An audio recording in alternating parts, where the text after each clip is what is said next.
तो देखो BSc third year linear algebra paper first, आज पढ़ाना है डुअल स्पेस। तो डुअल स्पेस क्या है, देखो defined dual space, dual space, ठीक है ना। डुअल स्पेस या dual vector space, dual vector space, dual vector space. तो let V a vector space over field F, over field F। माना V क्या है, क्षेत्र F पर एक सदिश समष्टि है, ठीक है। Then the set V star of all linear functional on V, linear functional on V, linear functional on V is also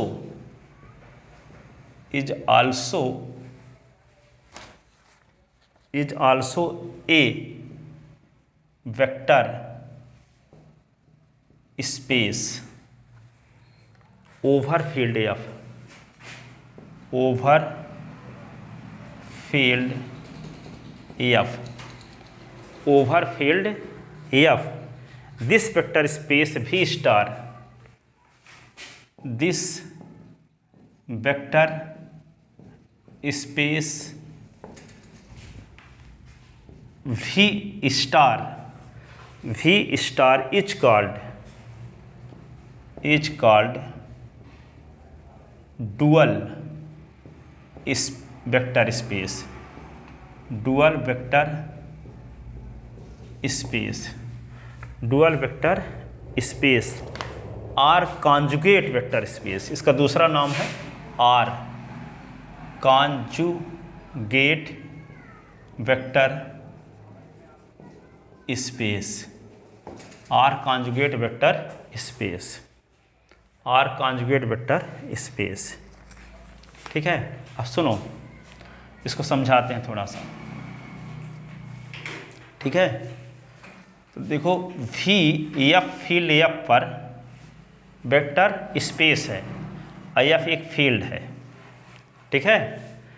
तो VF से फील्ड F के बीच में जो लीनियर ट्रांसफॉर्मेशन मैपिंग होती है, उस लीनियर ट्रांसफॉर्मेशन मैपिंग F को functional कहते हैं। क्या कहते हैं? फंक्शनल। यदि VF फील्ड F पर वेक्टर स्पेस है और F क्या है, फील्ड है, ठीक है। तो वेक्टर स्पेस से फील्ड के बीच में जो मैपिंग लीनियर ट्रांसफॉर्मेशन टाइप की है, ऐसी मैपिंग को फंक्शनल कहते हैं। क्या कहते हैं? फंक्शनल कहने, फलनक कहते हैं हिंदी में, फलनक, ठीक है, या इंग्लिश में फंक्शनल, ठीक है।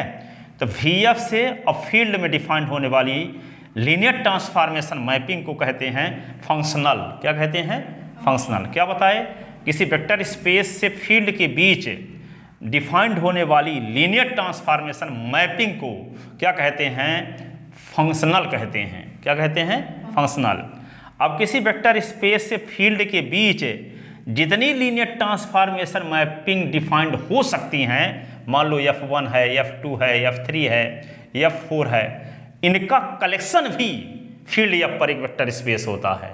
उसको हम V स्टार से डिनोट करते हैं और यही V स्टार कहलाता है क्या? डुअल वेक्टर स्पेस या कॉन्जुगेट वेक्टर स्पेस। समझ में बात आई? सबसे पहले क्या बोलेंगे कि माना VF फील्ड F पर वेक्टर स्पेस है, ठीक है, और F क्या है? फील्ड है। तो वेक्टर स्पेस VF से फील्ड F के बीच में डिफाइंड होने वाली लीनियर ट्रांसफॉर्मेशन मैपिंग को फंक्शनल कहते हैं। क्या कहते हैं? फंक्शनल। अब जितने फंक्शनल हैं, यानी वेक्टर स्पेस से F के बीच में जितने फंक्शनल हैं, वो एक तो होगा नहीं, कई होंगे। तो जितने फंक्शनल होंगे उन फंक्शनल का जो कलेक्शन होता है वह भी फील्ड F पर एक वेक्टर स्पेस होता है। फील्ड F पर क्या होता है? वेक्टर स्पेस होता है। उस वेक्टर स्पेस को हम कहते हैं डुअल वेक्टर स्पेस या कॉन्जुगेट वेक्टर स्पेस, जिसको डिनोट करते हैं V स्टार से। समझ में आया? तो VF फील्ड F पर एक वेक्टर स्पेस है तथा वेक्टर F फील्ड है। तो वेक्टर स्पेस से फील्ड के बीच डिफाइंड होने वाली लीनियर ट्रांसफॉर्मेशन मैपिंग को फंक्शनल कहते हैं। क्या कहते हैं? फंक्शनल कहते हैं। अब किसी वेक्टर स्पेस में, वेक्टर स्पेस से फील्ड में एक से अधिक क्या डिफाइंड हो सकती हैं? एक से अधिक लीनियर फंक्शनल या लीनियर ट्रांसफॉर्मेशन मैपिंग डिफाइंड हो सकती हैं। वे सब फंक्शनल कहलाएंगे। मान लेते हैं वे F1 है, F2 है, F3 है, F4 है, ये सब फंक्शनल हैं। ठीक है। और फंक्शनल कौन कहलाते हैं? जो वेक्टर स्पेस से फील्ड के बीच में लीनियर ट्रांसफॉर्मेशन मैपिंग होती हैं, वे फंक्शनल कहलाते हैं। तो F1 भी क्या होगा? VF से F के बीच एक लीनियर ट्रांसफॉर्मेशन मैपिंग होगी। VF से VF के बीच F2 भी लीनियर ट्रांसफॉर्मेशन मैपिंग होगी। F3 भी क्या है? VF से F के बीच लीनियर ट्रांसफॉर्मेशन मैपिंग होगी। तो जो मैपिंग VF से F के बीच में लीनियर ट्रांसफॉर्मेशन मैपिंग होती हैं, उन्हीं का नाम पड़ जाता है functional.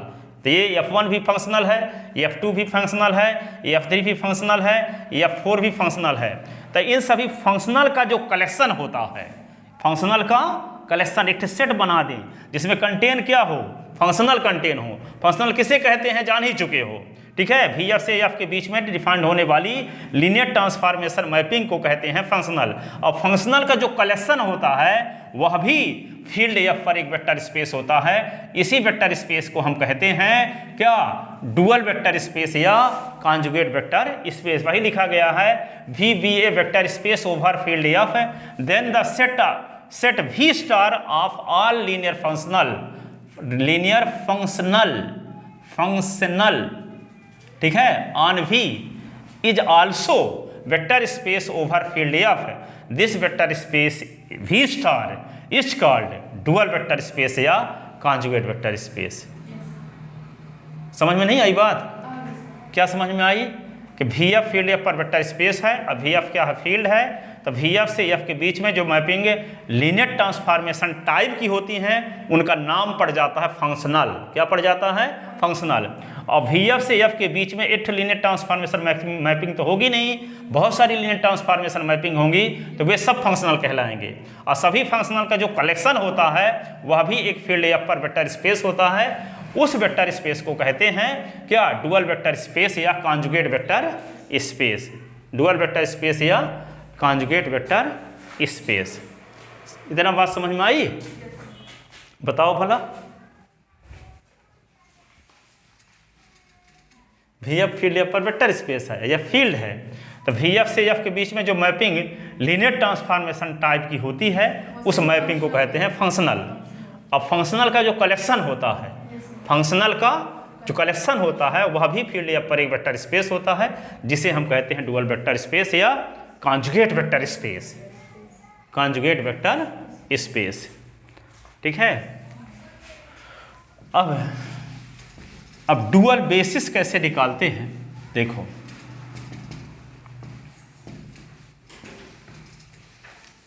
Dual basis. Dual basis ज्ञात करने के लिए एक इसके पहले छोटी सी थ्योरम देख लेते हैं कि if S is any subset of vector space VF, S is any subset of a vector space VF, A vector space VF, if S is any subset of a vector space VF, then prove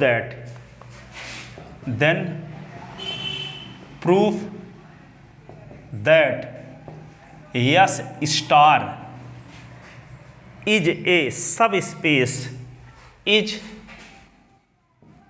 ए सब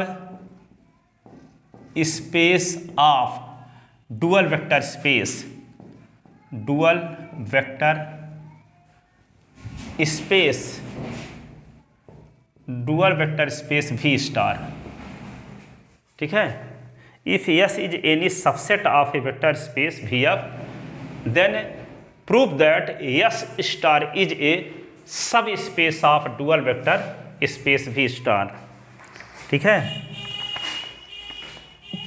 तो proof देखो, given that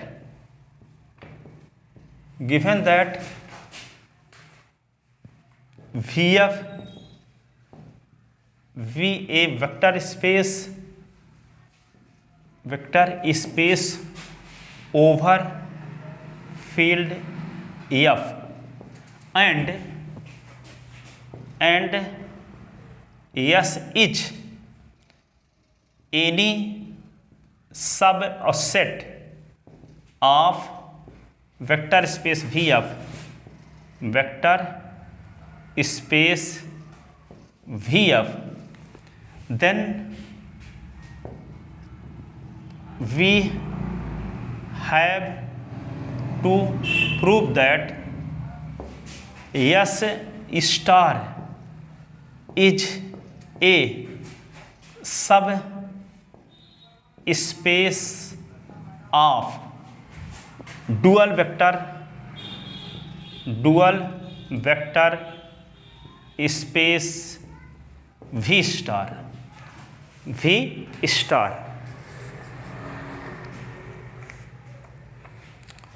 तो since for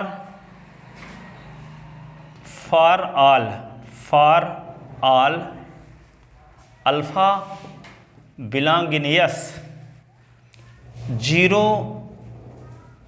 mapping alpha is equal to 0। ठीक है, zero mapping एक ऐसी mapping होती है जिस मैपिंग के द्वारा, ठीक है, किसी सेट के सभी एलिमेंट जीरो से ही संबंधित हो तो उस मैपिंग को हम जीरो मैपिंग कहते हैं। जैसे मान लो यहाँ पे A है और B है, दो सेट हैं। ठीक है, तो जिस मैपिंग के द्वारा, जैसे मान लो इसके एलिमेंट हैं अल्फ़ा, बीटा, गामा, डेल। ठीक है, तो यहाँ पे इस मैपिंग अल्फ़ा में मैपिंग लगा दिए क्या F, तो क्या है 0। बीटा में भी मैपिंग F लगा दिए तो इसको क्या लिख दिए 0। गामा में भी क्या लगा दिए मैपिंग F लगाए तो क्या है 0। यहाँ पे डेल में भी मैपिंग F लगाए तो क्या है 0। तो जिस मैपिंग के द्वारा पहले सेट के सभी एलिमेंट दूसरे सेट के आइडेंटिटी एलिमेंट से रिलेटेड होते हैं तो उस मैपिंग को जीरो मैपिंग कहते हैं।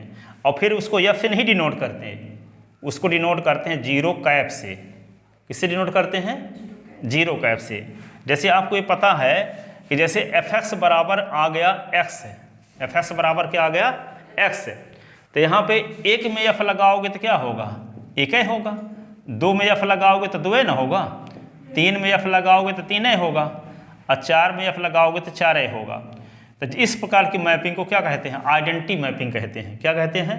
Identity mapping. तो आइडेंटिटी मैपिंग को किससे डिनोट करते हैं? आई से। तो फिर इसको आई एस बराबर एस लिखते हैं, फिर ये नहीं लिखते एफ एस बराबर एस। ठीक है, जिस मैपिंग के द्वारा डोमेन के सभी एलिमेंट में यदि एफ लगाते हैं तो उन एलिमेंट में कोई फर्क नहीं पड़ता, तो ऐसी मैपिंग को क्या बोलते हैं? Identity mapping.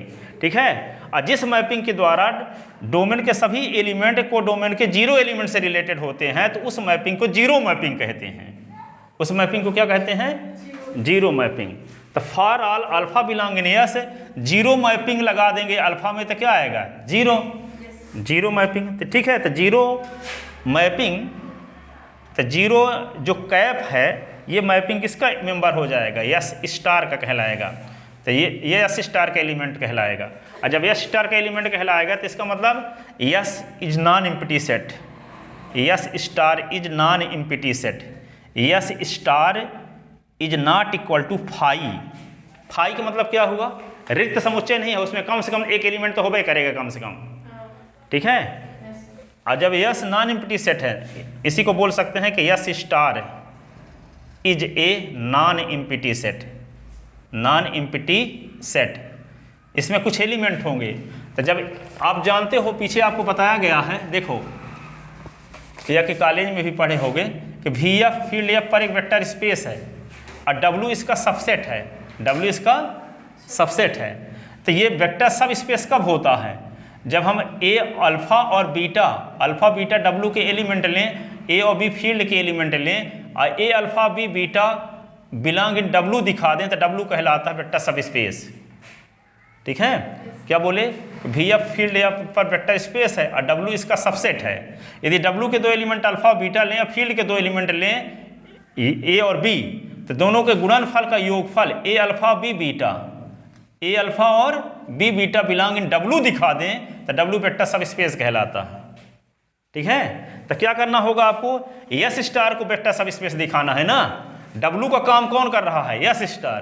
तो एस स्टार के दो एलिमेंट लेंगे हम, ठीक है, मान लो अल्फा और बीटा लेते हैं, फील्ड के दो एलिमेंट लेंगे, तो ए अल्फा और बी बीटा, बी बीटा यदि डब्ल्यू एस स्टार को बिलोंग कर गया तो एस स्टार क्या कहलाएगा? वेक्टर सब स्पेस। क्या कहलाएगा? वेक्टर सब स्पेस। तो वही हम दिखाने वाले हैं। ठीक है, तो यहाँ पे देखो, हो सकता नीचे आया ना हो, नहीं तो फिर समझ में क्या आएगा। आ गया होगा करीब करीब। ठीक है, आ रहा है। अब ऊपर लिखते हैं एस स्टार जब नॉन एम्प्टी सेट है ना, तो एस स्टार के हम क्या लेंगे? दो एलिमेंट लेंगे। किसके एलिमेंट लेंगे? दो एस स्टार के। ठीक है, तो लेट, क्योंकि एफ और जी उसमें फंक्शनल होते हैं ना, तो एफ जी लेते हैं एलिमेंट, तो F G belong in S star.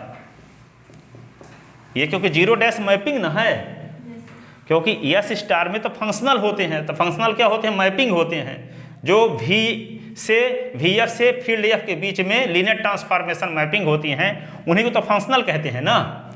ठीक है, तो यहाँ पे एस स्टार जो है, सुनो, एस स्टार है वी स्टार का सबसेट, और वी स्टार में सब कौन स्थित हैं? फंक्शनल। फंक्शनल कौन कहलाते हैं? जो वी एफ से फील्ड के बीच में लीनियर ट्रांसफॉर्मेशन मैपिंग होती हैं। ठीक है, तो वी स्टार के सभी एलिमेंट क्या हैं? फंक्शनल हैं, अर्थात लीनियर ट्रांसफॉर्मेशन मैपिंग हैं। तो वी स्टार के एलिमेंट ही ना आए हैं एस स्टार में, तो इसमें जो एलिमेंट आएंगे, यदि पाकिस्तान का कोई सबसेट लेंगे या बांग्लादेश का कोई सबसेट लेंगे, कोई डिस्ट्रिक्ट लेंगे, तो वहाँ मुसलमान ही कंटेन होंगे कि नहीं? ठीक है, तो यहाँ पे क्योंकि जब मुसलमान पूरे कंटेन है तो पूरे इंडिया बांग्लादेश में, तो उसका सबसेट में भी पूरे क्या होंगे? मुसलमान ही होंगे। तो आपको ये पता है कि वी स्टार में सब फंक्शनल है, वी स्टार में क्या है? सब फंक्शनल है, और वी स्टार का ही सबसेट है एस स्टार। एक डिस्ट्रिक्ट हुआ तो उसमें भी क्या होंगे? सब फंक्शनल होंगे। तो फंक्शनल को एलिमेंट टाइप कर थोड़ी लेंगे या फजी टाइप कर लेंगे, क्योंकि फंक्शन ये लीनियर ट्रांसफॉर्मेशन मैपिंग होगी, ये भी लीनियर ट्रांसफॉर्मेशन मैपिंग होगी। तो F comma G belong in S star. और क्या लेंगे? फील्ड के दो एलिमेंट लेंगे, and A B belong in A और comma B belong in F. तो हम क्या देखेंगे? ए एफ और बी जी लगाते हैं अल्फा में, तो क्या हो जाएगा?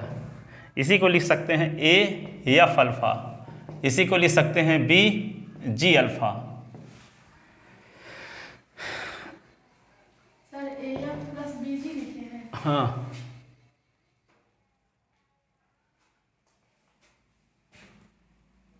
ठीक है, but F alpha is equal to 0 और F beta is equal G B alpha is equal to 0। तो यहाँ पे क्या लिख सकते हैं? 0 कैफ। तो यहाँ पे लिखोगे a इंटू 0 कैफ और b इंटू 0 कैफ। तो क्या होगा? ये 0 कैफ, ये 0 कैफ, तो क्या आएगा? 0 कैफ। ठीक है, तो यहाँ पे क्या आ गया? a f plus B g, और ये होगा अल्फा इज इक्वल टू 0 कैफ, 0 कैफ। इसका मतलब क्या हुआ? It means a F plus B g belong in S star. तो सिंस फॉर क्या लिखोगे? सिंस फॉर एफ और g belong in S star, और ए और b belong in F, we get क्या होगा ए एफ और ये होगा b g belong in S star. It means जिसका अर्थ है S star is a subset of V star. Subspace आप ना सबसेट क्यों लिखोगे, सब space is a subspace of V star, hence proved. ठीक है ना। तो कल हम बताएंगे डुअल बेसिस। आज इतने पढ़ो हैं। वहाँ पे इट मींस के ऊपर क्या बी से इट मीन्स अरे सर और नीचे हाँ ये वाला वी गेट, बी गेट है वो हाँ we get. F g S star के एलिमेंट लिए, ए बी फील्ड के एलिमेंट लिए, तो हम पाए क्या पाए a f b g S star को बिलोंग करता है, जिसका अर्थ है कि एस स्टार सब स्पेस है वी स्टार का। ठीक है। तो कल आओगे 8:30 बजे, तो पहले हम ये लीनियर अलजेब्रा पढ़ाएंगे, फिर ग्रुप थ्योरी पढ़ाया करेंगे, क्योंकि दिमाग इसमें ज़्यादा लगता है ना। तो मतलब पहले फाइनल का हाँ हाँ